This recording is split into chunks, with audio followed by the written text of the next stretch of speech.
Hello, everyone. Welcome to the program. This is Sunday Politics, live on Channels Television. I'm Sean Kimaloe in Abuja.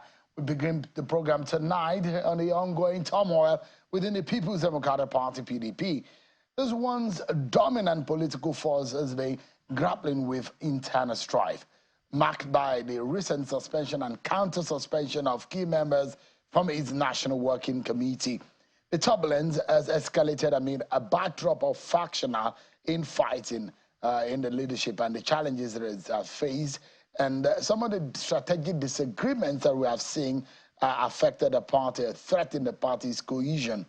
Adding to the complexity, a federal high court ruling has recently barred the removal of Umaru Damagum as a party's chairman, providing a temporary reprieve for him, but also underscoring the deep-seated fractures that have emerged within the party ranks.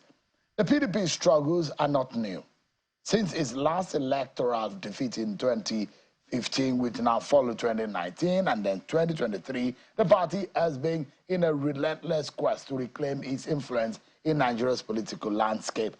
Over the years, various factions have emerged. You see one governor on this side, another governor on the side, and the presidential candidate, and so it's being a factionalized party, each vying for control and direction, which has hindered its ability to present a unified front. The court's decision regarding Damagum highlights the very dangerous import legal battles could be or potent for it, mixed with political maneuvering as a party attempts to stabilize itself amidst increasing public scrutiny and diminishing support. Well, can the PDP navigate this internal crisis and re-establish itself as a credible alternative in Nigeria's evolving political arena? But before we get to discuss, because my guest tonight is a former governor on the platform of the PDP, and I will be dissecting what this means for the party. But before we get to discuss, let me refresh your memory. For those who perhaps have not been following up, or perhaps those who did not really get the import of all of what has happened over the past days, let us begin first and foremost and remind you how this all started in the last few days. Don't forget, it started with the suspension of the party's National Working Committee's legal advisor and the National Publicity Secretary, Debo Ologunagba. Well, the acting National Publicity Secretary affirmed that suspension. Take a listen to him. Okay, so we'll let you in on that. But in all of that, we saw the suspension. There was a counter suspension again. Some of the group who were suspended came back and said they have also suspended Mr. Umaru Damagum. Thereafter, we saw Mr. Umaru Damagum traveling to Bauchi State and meeting with the chairman of the PDP Governors Forum and the governor of Bauchi State, Governor Bala Muhammad. In all of this, where is the way forward? Or how can the party find a in the dark? The Federal High Court ruling, on one hand, has also posed another very interesting scenario for the party. Don't forget, the party says you cannot, the court said, you cannot remove Damagum until December 2025. Interesting scenario. Let's speak with someone who was twice a governor on the platform of the PDP, a former governor, Ayo Fayose. He joins us live from Ikeja area of Lagos. Your Excellency, thank you so much indeed for joining us tonight. Good evening, Sheung, and good evening, Nigerians. Let me ask you, I know you were suspended, once suspended by the party. Have you been reinstated or you still stand suspended? Well, Sheung, I am not aware of the suspension, but let me add this to it. I'm not aware of any suspension, but those things don't bother me. The current situation in our party has made a mockery of suspension and counter-suspension. Has made a mockery, especially at that level of leadership. And sadly enough, the current situation in the party has taken the party so low, the level of embarrassment that is most unnecessary.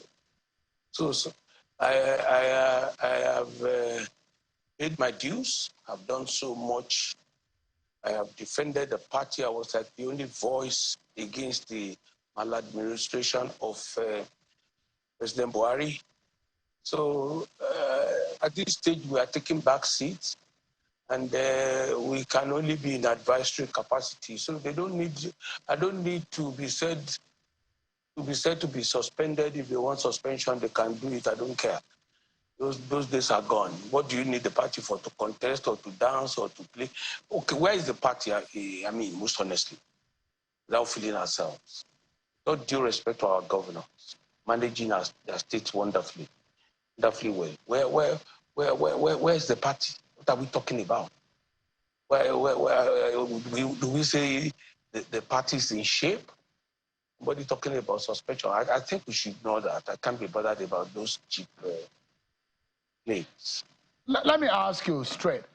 What do you think is at the bottom of all of this? Because what we see as those who are watching on the sideline, those of you who are on the inside, you perhaps understand better. There are those who believe that this is some kind of a bigger tussle between Nyesom Wike and Atiku Abubakar's side of the divide, and how to get hold of the leadership or the control of the People's Democratic Party. Is that exactly the picture of what is going on? The crisis rocking the leadership of the party? So, when elections has come and gone, no doubt there was a G5 network. Elections had come and gone. And because the party suffered a loss, I think the consequences of that loss is haunting the party. The mismanagement and the arrogance of a few today is haunting the party. And he said when the head is sick, the whole body is gone. So it will need God's intervention. We need a miracle for this party to be put together again. Because when you hear of suspension on the left, counter suspension on the right, at that level, then a lot has gone under and a lot needs to be addressed. So for me, mentioning persons and their names, the party is bigger than individuals and names of Atiku and Wike and everybody. But the decay in the party by itself, because party is about interest. The challenges are enormous. And except everybody begins to look back, because if you don't cure the past, you won't have a future. So we are still being haunted by our past, naturally. So that is what I will say. But I mean, I know that you are a friend of the FCT minister. And that's what I'm asking. If you will be honest with Nigerians tonight, is it true, though, the question I asked, that this whole crisis is about the battle for control of the PDP? And largely, for those who believe that Mr. Nyesom Wike on one hand and some of his friends who want to take control of the party, and on the other hand, is Atiku on this other side of the divide and how to take control of the party, largely owing to the aftermath of the 2023 elections. So, may I say again, very expressly, that there is no doubt that your past will haunt you. That is the story of a party today. And there's no doubt that everybody will struggle to have a control for whatever use and for whatever purpose they are meant for. That is party politics. In the instance case, the party by itself is not helping matters. Let me ask you some questions, Sheon, and Nigerians to follow. When last did this party had a NEC meeting? When last did we sit down to talk together? We only hear of people being suspended in this state, people exiting the party, people going their ways. It's unfortunate. It's very, very unfortunate. Well, Governor Fayose, my question to you, I mean, because, Governor Fayose, just a moment, there are those who think that if not because of your friend, Nyesom Wike, who wants to take control of the party, that the party will not be in this leadership crisis. Would you agree tonight that that exactly is the problem here? Or what is your own view of the problem? So you want to agree with me that if I have reasonable information to that effect, I will tell you. One, I read in the media that the current acting chairman, the chairman from his state went to court. That is a phase. And with that phase, there was a judgment to say that there must be no removal, there must be no this, there must be no that. On the strength of that, I want to believe that the acting chairman of the party must have taken steps to remain in office. I can't take assertive position on things, but I can tell you authoritatively that the acting national chairman and the chairman from a state, Yobe State, approached the court, and there was a judgment. So I will push this to the doorstep of the acting national chairman, who wants a control and who wants to remain as the national chairman. And let me go further. When you see the national chairman visit key governors and it was received, they never queried that, they never said anything to the negative. So where do we go from there? The national chairman visited the governor of Bauchi State, visited other governors, which means they are with him. I mean, that's the implication. But you heard your friend who said, Governor Fayose, you heard your friend who said, those who come after him, he will put fire in their state.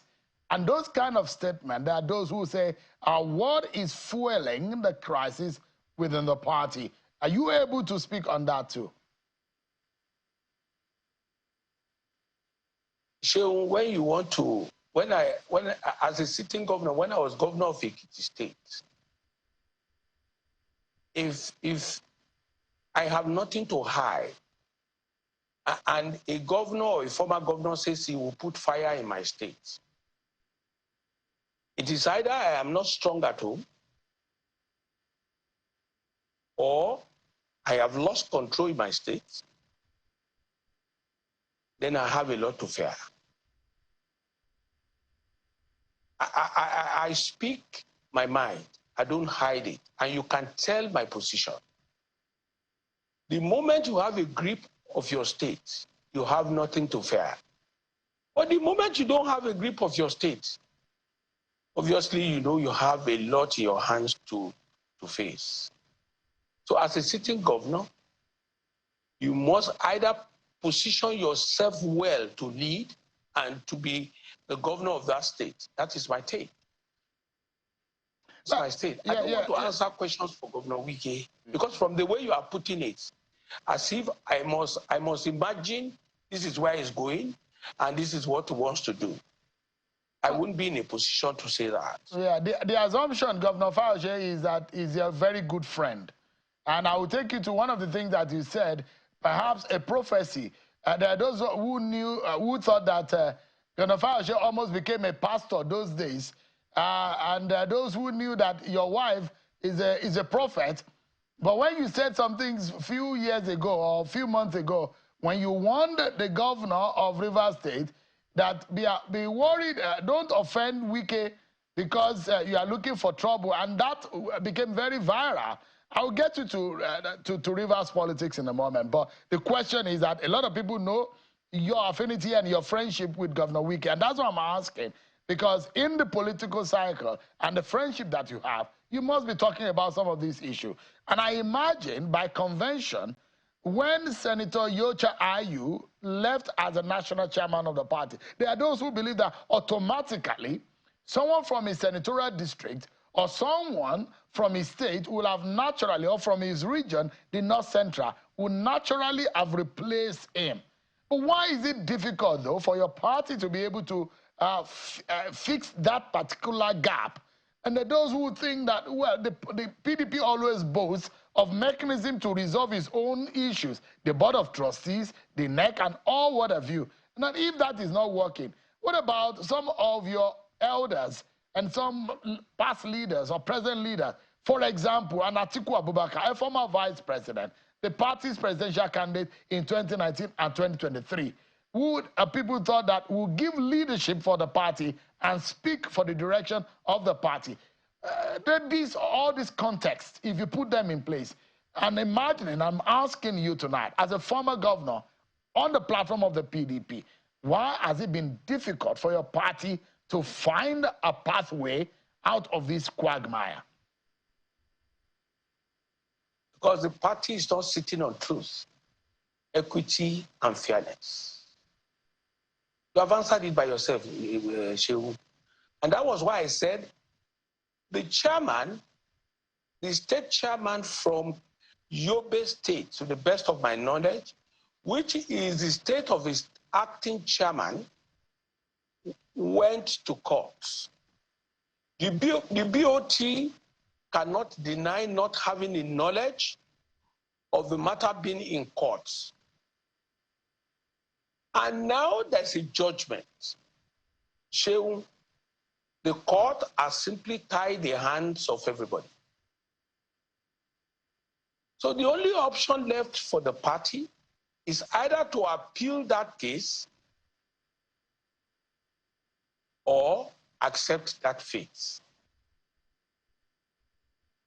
I am a former governor. I don't go to governors' meetings. I can't speak for the sitting governors. I am, we've all had our times. I've had my time. I am at the backstage of the game. So whatever they tell us as our leaders is what we take. These questions are more and better off for the sitting governors to answer.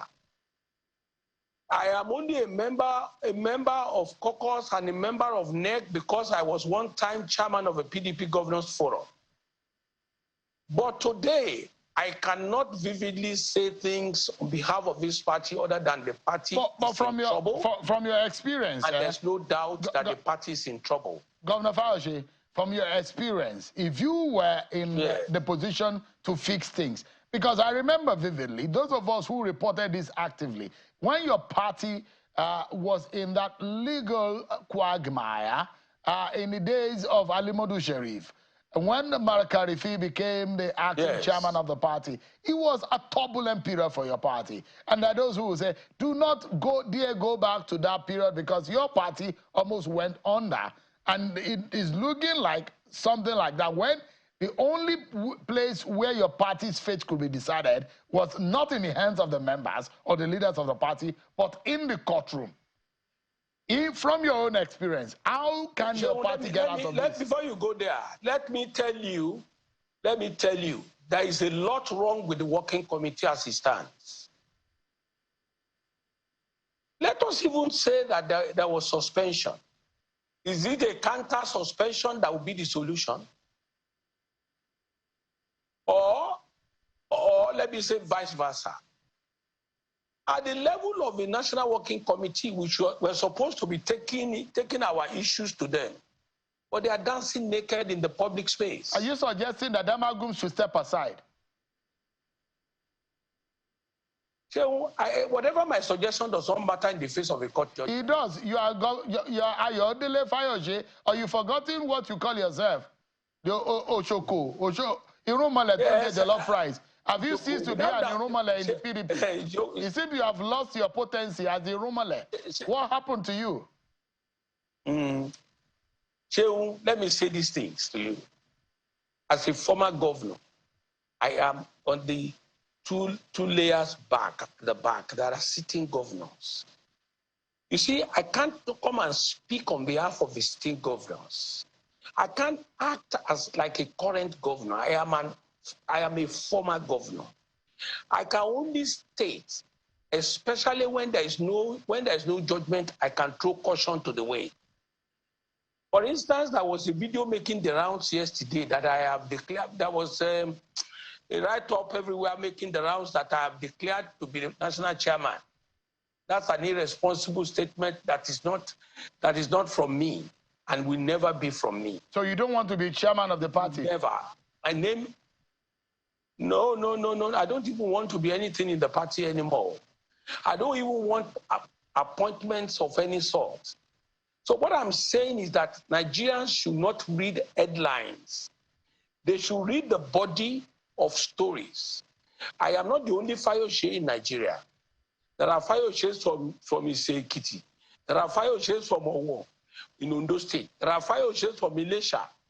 So when people make statements, please read which of the Fayoses is making that statement. I never said I have declared myself as a national chairman of a party. God forbid. That seat is too hot for my age now. I don't want such, and I will never aspire for such. So I will only make responsible statements in the public space. You see, I don't want to say things, not because I don't want to go straight and hit the nail by the head, but I want to remind you there's a court judgment. Secondly, there are leaders of a party now beyond me, and beyond that, there are governors, sitting governors of the party. So there are certain things that will show clarity that the sitting governors must make public when they meet. Lastly, you are speaking about Atiku Abubakar. I'm sure at this stage, with all due respect to him, he would rather want to stay away with politics of contesting elections again.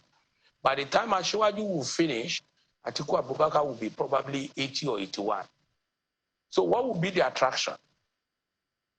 We should leave the stage when the ovation is loudest.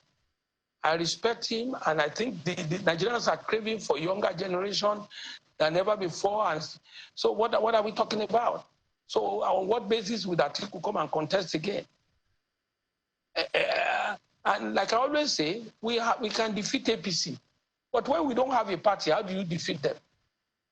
When you complain about APC, when you don't have a party, how do you can say you do this with that? But when Obi is almost the voice of the opposition now, the press will call Obi and call the PDP. Publicity secretary of the PDP is suspending another person in the party and vice versa, the legal advisor. So where is the party? The party is gone. Let me, Governor Fayose, let me take you quickly on the politics of two states that you have interest in. You said something in Rivers State, and we've seen that the politics in Rivers State escalating so fast. You warned Governor Sim Fubara, when it was going to be inaugurated, about your friend, Governor Wike. And it does look like you are now becoming a prophet. Did you see this coming? Well, since you said I am becoming a prophet, yes, I'm becoming a prophet indeed.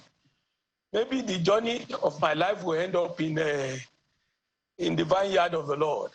You never can tell. Yes. Well, I said all I said in good faith. All I said was to ensure that there's harmony between Governor Fubara and Governor Wike. But the turnout of events has given everybody a lot of concern. But I said what I said in good faith. That's the truth. That is advice I ought to give somebody coming up as governor in a state, particularly in a state like Rivers, where we are friends of Rivers State, we are friends of the then outgoing governor, now Minister of FCT. All I said was in good faith and what I expected in the relationship of a leader that has brought up a successor, you know? So what I said was what it ought to be. So, I mean, do you worry now that what you want against, that you should not fight your friend Wike because you know the capacity of Wike fighting back? Are you worried of what could be a possible end to this crisis? And how do you think that this can be resolved?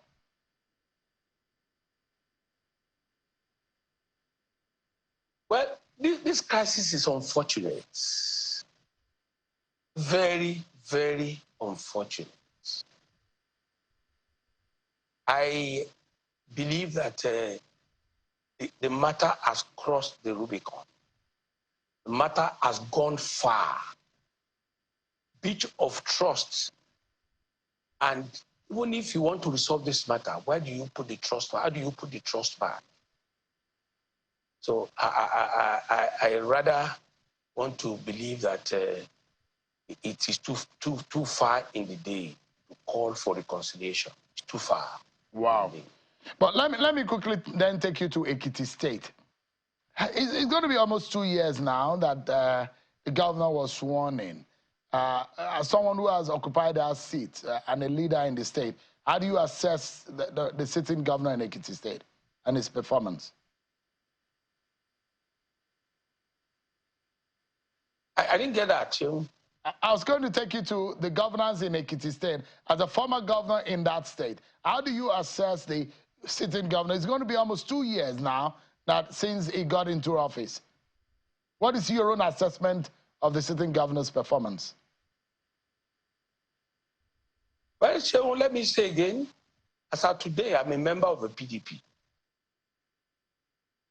The governor there is a member of the APC.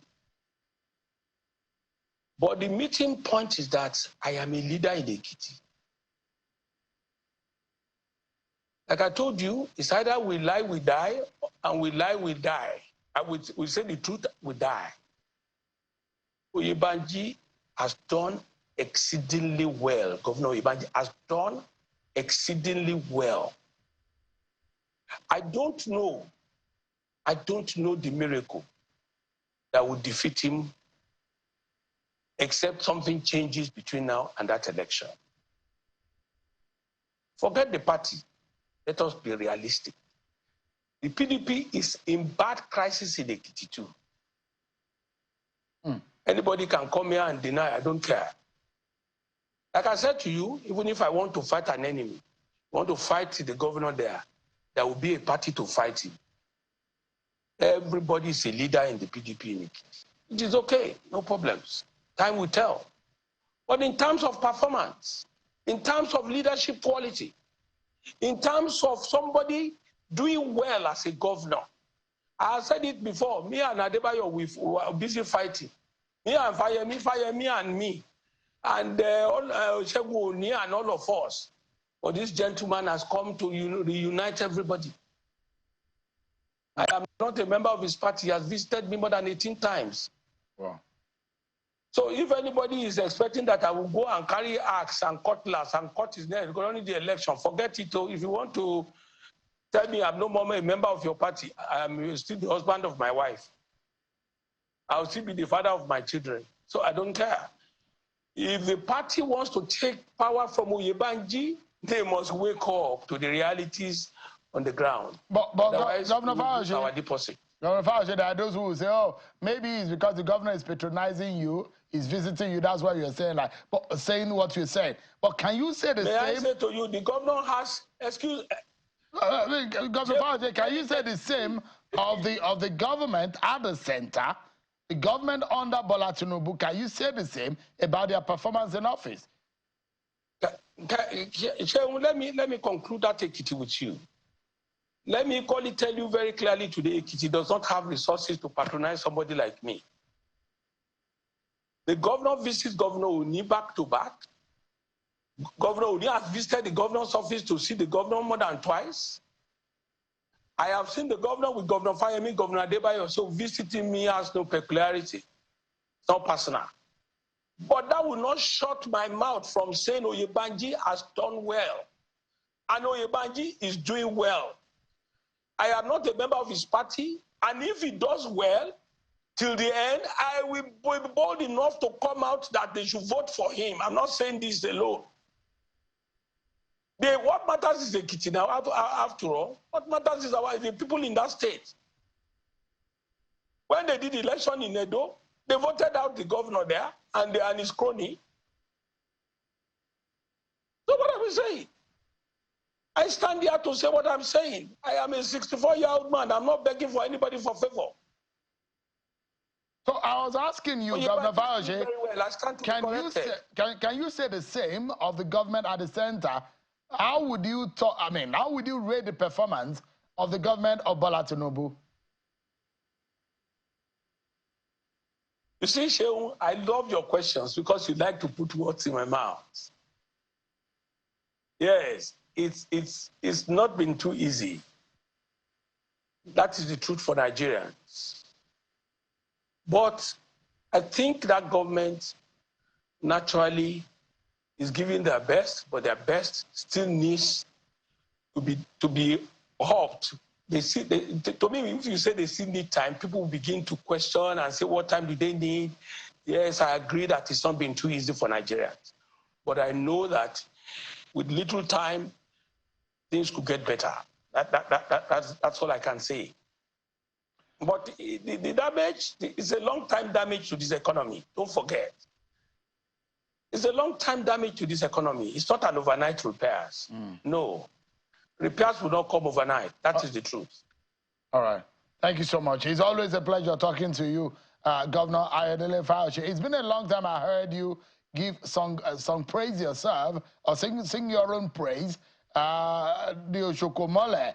And a lot of people have asked me, what does that really mean? I'm still Peter the Rock. If you follow me, you will break. If I follow you, you will scatter.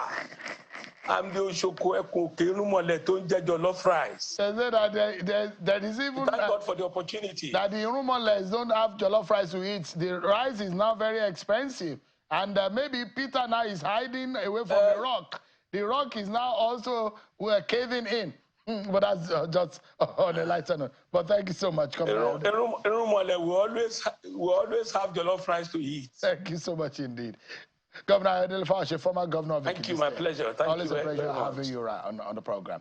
We take a break, everyone. When we return, we shall dwell on the state of the nation, especially the economy, and the increase in petrol price and what the implications could be for the average person.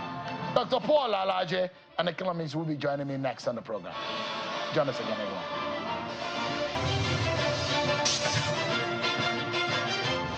Everyone for staying with us. We shift our focus now to the recent spike in petrol prices across Nigeria, a development that has sparked considerable debate and frustration among many Nigerians. The price of petroleum, the premium motor spirit, also known as petrol, has seen significant increases with stark disparities noted between states of the Federation. Price increase on one hand, the uneven pricing landscape not only affects transportation costs, but also escalates to the overall cost of living, prompting calls for government intervention. Well, Labour has said, return the price to status quo. Well, compounding this issue is a recent announcement by the Nigerian National Petroleum Company Limited and NPCL, allowing petroleum marketers to purchase petrol directly from the Dangote refinery. This move comes amidst ongoing controversy surrounding the refinery, which has been touted as a game changer for Nigeria's oil sector, but has faced skepticism regarding its operational readiness and pricing mechanisms. But critics are now arguing that while direct purchases might streamline supply, it could also entrench regional pricing disparities as access to the refinery may not be uniformly available across all the states. As the government navigates these challenges, the impact on consumers and the broader economy remains to be seen, raising critical questions about equity in fuel distribution and the future of Nigeria's energy policies. Let's discuss this, everyone. I have joining me the chief economist at the SPM, Dr. Paul Alaje. He joins us live in our Lagos studio. Thanks so much, Dr. Alaje, for joining us tonight. Thank you so much. A beautiful evening to you. It was bad enough that the price was as what it was over 900. Now is moved over 1,000 naira in places like Abuja. In other places in Nigeria is way higher than that. But in Lagos, where you are, is almost knocking on 1,000 naira. But for me tonight, is the plight of the average Nigerian is what concerns me. And I want to know, we saw the impact of the removal of fuel subsidy and how allowing or making the market freer to operate naturally as it should be. But that has escalated the inflation rate. Food inflation has gone up. Pricing of commodities had gone berserk. Now, how bad will this situation be? Are you one of those who will say, well, be patient, this is just one of what we see in the moment, but things will be better? Or are you the one who will tell us that, well, this is just the beginning, the prices will go higher? Thank you once again for having me. Well, I remember that before His Excellency Mr. President announced subsidy removal on the 29th of May 2023, I granted an interview, and the similar interview were granted by different national stations, where it said, before subsidy is removed, we must emphatically ensure that there are functional refineries. The situation we are faced with today is one in which subsidy is said to be removed, even though not completely, from what we can see from research. Now Nigeria has to pay what we may want to call consequences of policies and also consequences of international occurrence. First, when we say that subsidy is gone, as at the day Mr. President announced subsidy removal, exchange rate was about 450 to about 600, let's say 750 naira to the dollar at the parallel market. At official window, it was about 480. Today, when you look at what exchange rate is not less than 1,600. When you have 1,600 compared to what was 480 to 750, you know that clearly we are paying for so many things, including disparity in exchange rate. We have heard about Dangote Refinery and the fact that Dangote Refinery is able to provide PMS, among other products for Nigeria, which include diesel, Jet A1, and so on and so forth. But we need to look at what is the origin of Dangote's input, which is the crude oil. Crude oil is paid for, although in naira terms, but it's paid for in dollar. What I mean by that is that crude is priced in dollar anywhere in the world. So if Dangote is supposed to pay, say, $70 per barrel or $65 per barrel or $80 per barrel, whichever the matter may be, it will pay naira equivalent. But that product essentially still has a tag of what naira to the dollar is. So if exchange rate today is 1,000 to $1, if it is 500 to $1, PMS price will come down. I've said all of this to say that one among several reasons why prices is going up is because of devaluation of naira. And I've mentioned to you in an interview similar to this before that an import-dependent country such as Nigeria, a country that imports most of its finished goods and is also devaluing, is what, quote and unquote, one musician called Double Wahala for Dead Body. You cannot be import-dependent, a developing nation, and still be devaluing your currency.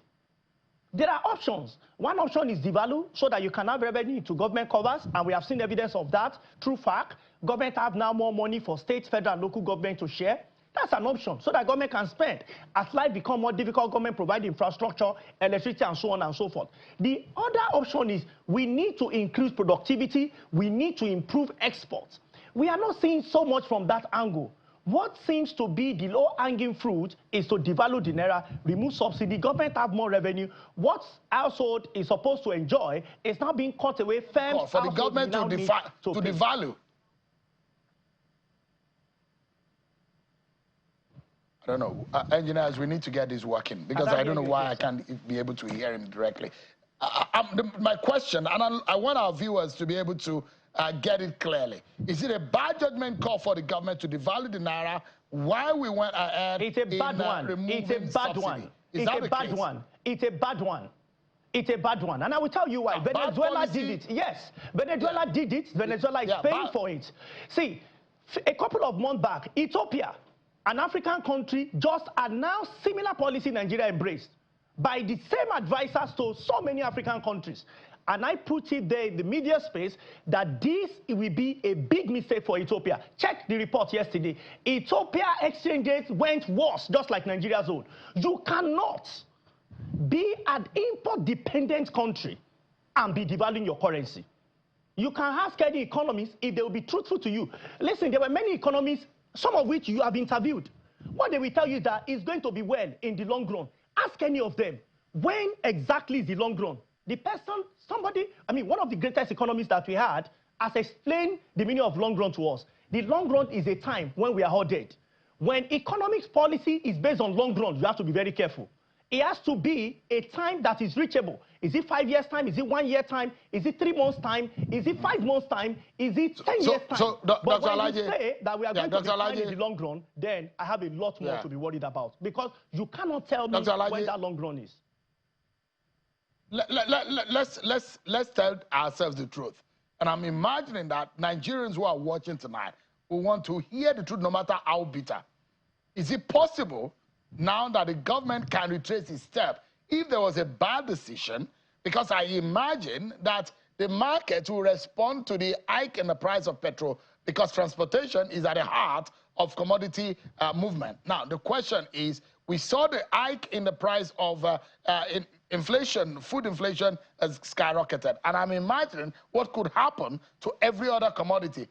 What would you advise that the government would do? Because on one hand, I'd like you to let us know, is it going to be the least or the cheapest in the price of petrol that we are seeing today? Or is it going to go higher on one hand? On the other hand, are we able to retrace our steps? Can government retrace its step if we are on a bad path? Okay, so first of all, when we say that we want market forces, one of the reasons that NPCL gave recently to the current increase is the market forces. The market forces refers to the forces of demand and supply. Now, we know the population, we know the Nigerian population, and we know that the population is growing at a number higher than 2.5%. The real problem is the supply side. What happened to supply side? Are we able to supply? You have mentioned today in this interview controversies around Dangote refinery.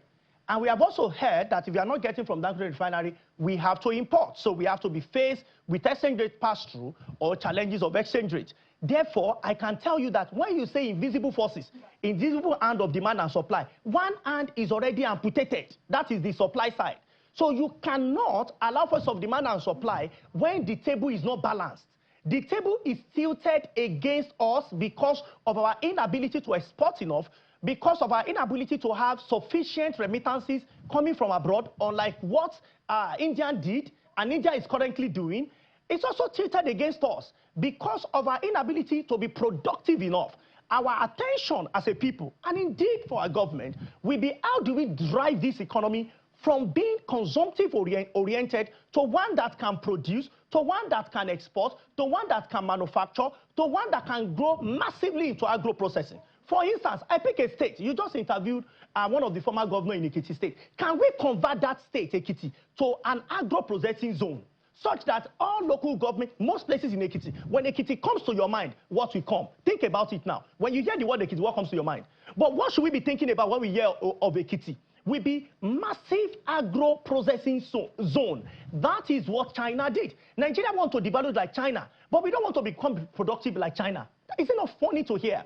Now, what should we do? I've mentioned time and again, one of the things we can do is to look at how do we protect this currency. Now, many people may not like Donald Trump of America, but I can tell you the crisis the world is currently faced with started in 2019 when the then American president, President Trump, said American first, and he placed a lot of taxes on Chinese products. Why? He felt that how will his country have trade deficit and balance of payment in deficits to China?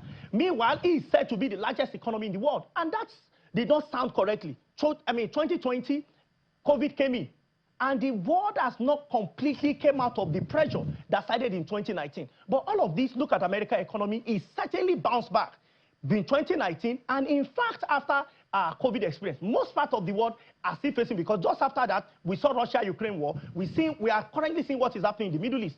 We need to fall in love with our country.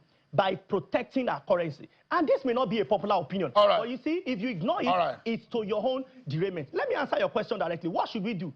From reports, we are losing, according to the National Bureau of Statistics, over 700,000 barrels of crude oil. As again 2.1, what we are doing currently is 1.4 million per day. According to National Bureau of Statistics, the fourth quarter report that was shared on oil output, what happened to the remaining 700,000? Oil theft, low investment. Can we attract more investment in oil and gas? Because that's our low-hanging fruit. A lot of people say, no, we should overnight start having export. No.